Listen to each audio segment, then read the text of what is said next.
Honey, just try and reason with me here. I'm trying to reason with you. You're being difficult. You know the farmland hasn't brought in much revenue in the past years, since we acquired it. I understand that, my dear, but there isn't much we can do about that. That's where you're wrong, darling. There's a lot we can do. How? The insurance policy. Don't you remember we got insurance on it? Oh, yes I do. What about the insurance policy? We can use that in our favor. Everyone's doing it these days. How do we use the policy when the property is still intact? Even after all these years of being married to one another, you're still this naive. I do not follow. The insurance policy states that we can recover a sum of $400,000 if any damages are done to the property while it's under insurance. Yes, that's true, but as I said, the property is still in the best condition. Unless you're hoping something bad happens to it soon, then I don't see how we're getting our hands on that money. Also, what do you need money for? We're well off. I told you, I'm having a girls' trip next month to Hawaii. Yes, I'm aware. You've already booked your plane ticket and everything, so what's the issue? I don't have any clothes to wear. How can that be? Your closet is filled with tons of outfits. No, I don't like them anymore. They're all so last season. Does that matter? You want me walking around with clothes from last season? I'm still failing to see the issue with that. You know what? Never mind. You're too old-fashioned. Baby, you have a closet filled with clothes, and good clothes too. That will have to make do for now. That wouldn't be the case if we got this insurance money. Even if we did, wouldn't it be better to use it for more important things like expanding our farm, or buying real estate, or our future children's college fund?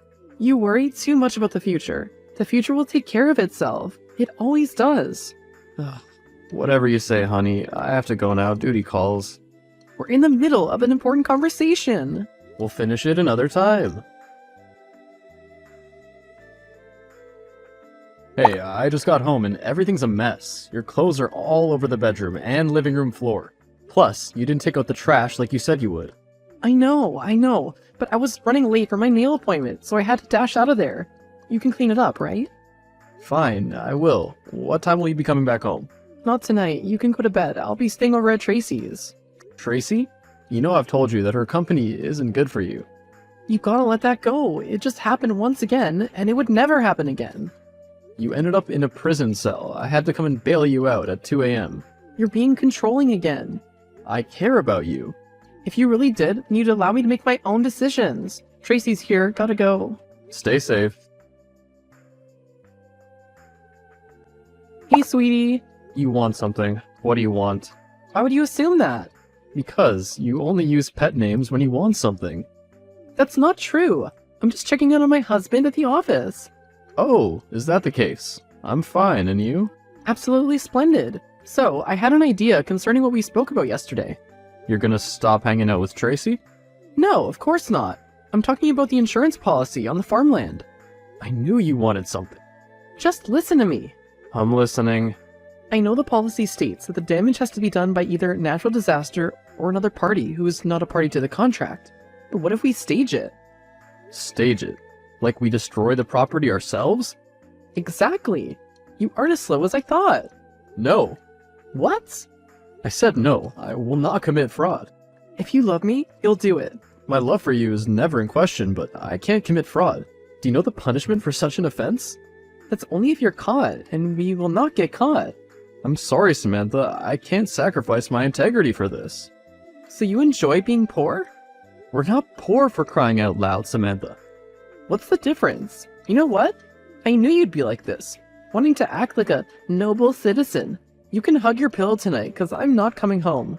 Don't be unreasonable, Sam. In fact, I'm not coming home until you change your mind. What? Where are you gonna stay? At Tracy's. Samantha, you should come home. Baby. Samantha, don't ignore my text. Sam! I see you still haven't changed your mind. You're asking me to commit fraud with you, for which we could really end up behind bars. What happened to the Josh that was ready to die for me? Or were those just words? Just empty promises? Of course they weren't. They were more than words, Samantha. They were my wedding vows to you. So prove it. Now's your chance to prove it. If you want me to believe you, then you would have agreed to this plan by now. Samantha, I want you to understand the consequences of this action. I do understand, but you don't seem to. What do you mean by that? If you don't agree to this within the next few days, then I don't think I can be with you anymore. You're giving me an ultimatum? If I don't, then I'd never be able to get the items before the trip. This month is almost over. You're willing to break up with me over a few grand. That isn't important. You have until the end of the week, so think carefully about the choice you're gonna make. And if I still don't agree by the end of the week? Then you'll hear from my lawyer. You can't possibly be serious. Wait until the end of the week, and you'll find out how serious I am. Hey, baby. We're having none of that. Have you made up your mind? No, I can't, because I can't choose between either. Why is this so difficult for you? We can just stage a fire and exit the scene without getting caught. It's really that simple. Because it goes against my morals. There's that word again. Poor people and morals. Where have your morals ever gotten you? How much money do these morals earn you every month? Everything isn't about money. Look around. Everything's about money. There isn't anything that money can't buy.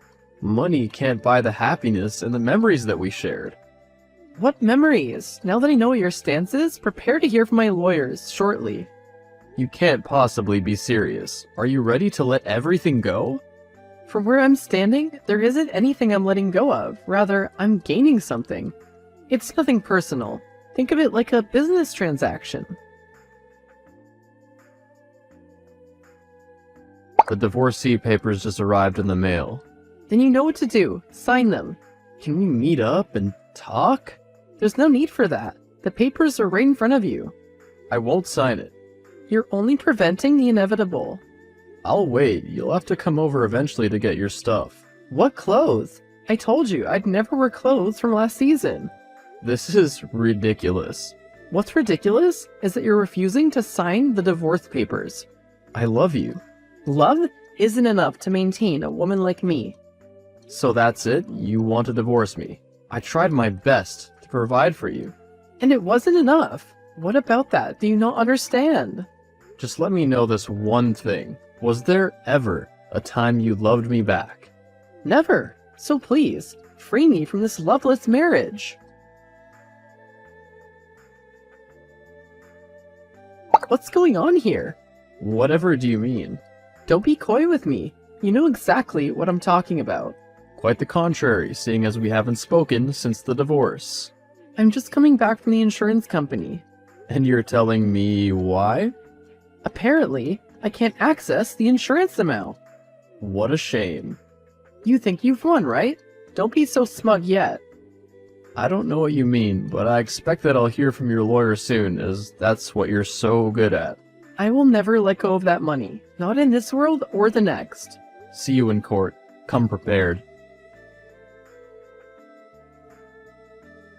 I am highly disappointed. I never knew you were this cunning. No one ever suspects the pure ones. I don't know what you're talking about. Stop playing the dumb card. You know what you did. From what I recall, I haven't done anything yet. So what was that stunt your lawyer pulled in the courtroom? It's not my fault that your lawyer's incompetent. You knew, didn't you? That you would lose the title to the farmland once you divorced me? Yes. I happened to find out the day you sent over the divorce papers. And you didn't bother to bring it up? Now, why would I do that? You're not the Josh I know. You've changed. I haven't changed. I'm merely giving you a taste of your own cake. And I'm just getting started. Don't you think I will ever give up this easily? I wouldn't dream of that. Josh, have you left yet? Can we meet and talk? I'm busy, so I doubt I can make time for that today. How about tomorrow? Tomorrow is when the judgment concerning our suit will be delivered, so there isn't any time either. Don't tell me you're backing out now. No, never. I will come out victorious tomorrow. Good. Your inflated ego will make my victory taste even better. You sound awfully confident. I don't see why I shouldn't. See you tomorrow in court, after which I hope our paths never cross again. Where was the loving Josh I knew barely a month ago? You mean the Josh who was easier to gaslight and manipulate? Sadly, he no longer exists. Good luck. I don't need luck. Oh, trust me, you will. You're all bark and no bite. You're just trying to shake my confidence, and I won't let you get to me. See you in there. Was that enough bite for you? Josh, baby, can't we work something out? Oh, so I'm your baby now? You know it's not like that. You know I always loved you. You were right. Tracy was bad for me, and I've decided to cut all contact with her. You're very funny, you know that? I'm serious. I could be sent to jail. Oh, you should have thought of that before you went ahead to burn another person's property. I believe if you come out and say you forgive me for what I did, I may be pardoned. Now, why would I do that? Because you love me.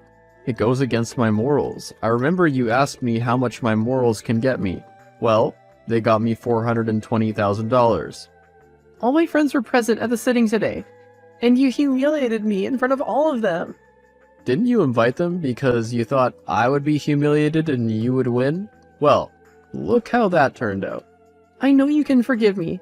I know you can. Please, Josh. I could be sentenced to 5 years. I think jail term might be good for you. It'll help you gain some perspective. You can't be serious right now. I won't last a day in jail. Oh, well, see, it's nothing personal. Just think of it like a business transaction. Josh, please. Josh, please. I'm sorry. Please. I love you. I've always been in love with you. Please help me. Only you can. If you don't, it might really be over for me. Josh blocked this contact. 3 years later, and I had acquired a bigger farmland. Business was booming, and I loved what I did. I invested the insurance money into my business and worked hard over the past 3 years to get it where it is now. I followed the rest of Samantha's case via the local newspaper and found out that she was charged with contempt of court, an attempt to obstruct justice, and was sentenced to a 5-year jail term. I didn't feel any inch of remorse for her. She got what she deserved. That day in the courtroom, she had invited all her friends to come watch her victory, but she ended up being humiliated. They all cut off ties with her from that day on, leaving for the trip without her. She had tried to claim the insurance money, but the property was bought under the name Mr. and Mrs. Andrews, and seeing as we were divorced, she was no longer Mrs. Andrew, and couldn't seek to recover the money. Aside from that, I had presented the CCT footage to attest to the fact that she was the one who burnt the farmland, and that was what wrapped the case up. I know she's still behind bars currently, and can only hope she gets reformed while she's there. Because with a criminal record on your profile, it would be hard doing anything in this country.